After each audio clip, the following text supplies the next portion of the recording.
A estetização do mundo.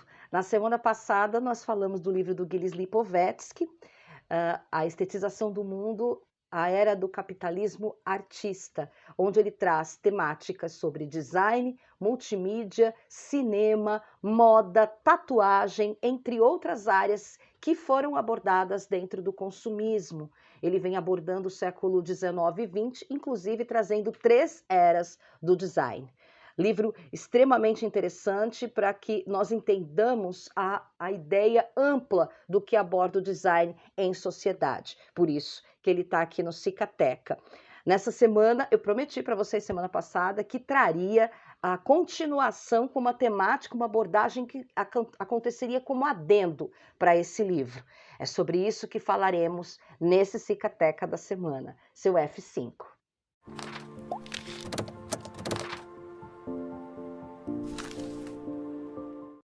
Nessa semana eu vou trazer o livro Consumo Autoral, do Francesco Morassi, que é um livro que fala desses núcleos geracionais que nós temos de consumo hoje. Então, ele vem trazendo desde os baby boomers, que todo mundo fala e já é conhecido por a maioria das pessoas, que são as pessoas que nasceram pós-guerra, então soldados que voltam para casa e fazem filhos numa grande quantidade, se a gente for somar, muitos que voltaram para casa, tá? Então a gente tem desde os boomers, aí a gente passa por geração X, geração Y e Z. Mas a novidade desse livro é que ele não aborda isso de uma forma ampla. Ele vai de pedacinho por pedacinho. Então a gente vai dos baby boomers desde 75 a 90 anos até chegar na geração dos pré-adultos, que é a geração Z, que vem de 4 a 8 anos hoje. A gente parte de um livro que está sendo falado em 2018. Tá? Então, é algo realmente que está dentro do nosso núcleo ativo hoje. Quando ele fala dos longevos, que é a geração dos boomers ou dos superadultos, a gente tem os job players, que é aqueles que ainda estão trabalhando em mercado, que são os de 65 a 75 anos, os family activists, que são de 65 além, os pleasure growers, com mais de 70 anos, e os health challengers, de 75 a 90 anos, que têm uma vida de verdade sadia, vivendo no seio familiar. Quando a gente parte para os adultos maduros, que são os pós-ideológicos da geração X, nós temos os premium seekers, que são os de 55 a 70 anos, os mind builders, de 50 a 60 anos, as mulheres que vão para o mercado de trabalho e hoje se mostram com mais destaque, o merecido destaque em questões de gestão, que são as singular women, de 40 a 60 anos, e os new normals, que são os de 40 a 50 anos, que são aqueles que estão ligados às questões que nós não havíamos antes pensado que de 40 a 50 anos teríamos, né? Que são pessoas que se mostram extremamente ativas, frequentadores de academia, que viajam o mundo, tá? E aí nós temos os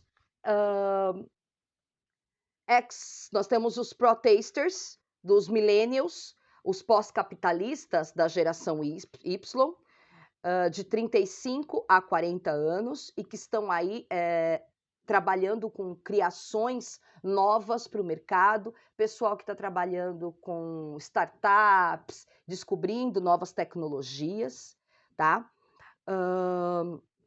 Os pro-families, que são os família acima de tudo, são aqueles que ficaram em casa e que ou se casaram e moram ainda com suas famílias, ou namoram, mas não assumem um relacionamento sério, ou possuem um relacionamento sério, mas não saem de casa. São aqueles que não veem vantagens em estar no mercado, trabalhando, pagando as contas e os boletos que vêm. Então, água, luz, telefone, internet, se ele tem tudo isso em casa, para que ele vai sair dela, tá?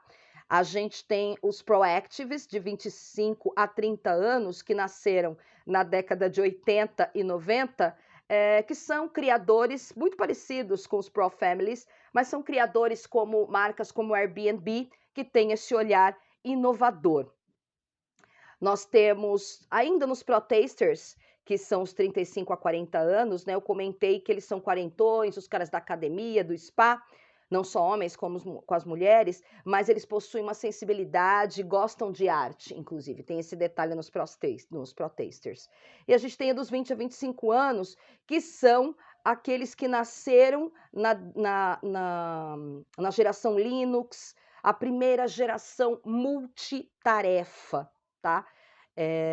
Que são demasiadamente importantes para a gente entender. Hoje nós somos multitarefas o tempo todo, né? E isso a gente sabe os agravantes do dia a dia, principalmente para quem está dentro dos Pro-Tasters, né? Que é o meu caso. Não, eu estou nos New Normals, que é do 40 a 50 anos. E a gente parte para os Expert Teens, que são os que nascem de 96 a 2000. Então, são aqueles que nascem com Harry Potter, que nasceram com a web. Qual é o comportamento deles em relação às questões de consumo? Temos aí a geração Z. Chegamos nela, a geração que acreditamos que vai mudar com o seu olhar o mundo. E não estamos colocando uma responsabilidade muito grande nas costas quando a gente fala que é a geração que vai mudar o mundo, mas é a geração que vai ter um olhar diferente porque ela nasce dentro dessa comunicação de redes sociais, ela já nasce acostumada a esse universo. Então a gente tem os Expert Teens, né? Que são de 16 a 19 anos, os Expo Teens, que são aqueles que são de 13 a 15 anos, que precisam expor quem são e as suas opiniões. Todos nós fazemos isso. Mas os Expo Teens têm uma criação e uma forma de exibição adolescente demasiada. Então, eles estão em atividade plena dentro das redes sociais e precisam mostrar o comportamento deles. Isso aparentemente não mudou no perfil adolescente. Nós temos os de 9 a 12 anos, que são os primeiros nativos digitais, que eles nasceram com o iPod, com o Facebook, a transição da informação para a adolescência, né? Essa infância e essa passagem para a adolescência dos 9 a 12 anos. Então, são esses os nativos digitais. E a gente tem os 4 a 8 anos, que são os Lively Kids, que são, a gente chama dos cérebres, porque eles nascem com os smartphones, não assumiram ainda redes sociais, porque os pais, em parte, ainda não permitiram, tá? E vem com todas essas inovações. A gente acredita que é essa geração, né? Os Lively Kids, os Tech Twins, os Expo Teens, perdão, e os Expert Teens, que são a geração Z, que é de 4 a 8 anos, 9 a 12, 13 a 15, 16 a 19, que não temos, obviamente, que deixar de estudar os demais, muito pelo contrário, que eles continuam ativos dentro da sociedade de consumo e têm um novo olhar.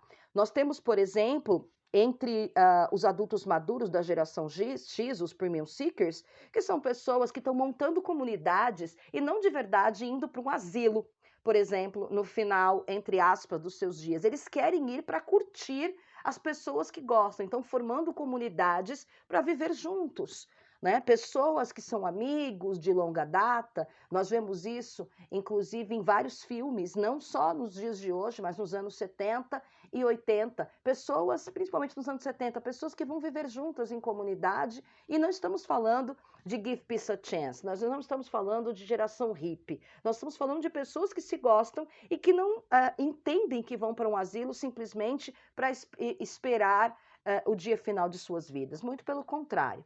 Então, tanto para essa geração nova que está aparecendo, que é a geração Z, e que nós temos que dar atenção em relação a consumo, mas os demais que mudaram o seu olhar, como esses novos maduros, os New Normals, que são as pessoas de 40 anos hoje, que a gente chama, né, os 50 são os novos 40, os 40 são os novos 30, que são as pessoas que não é que não querem envelhecer, mas que não entendem que envelhecer significa paralisar no tempo ou estagnar em termos de conhecimento e informação. Na semana que vem, nós falaremos de cinema no Cicateca.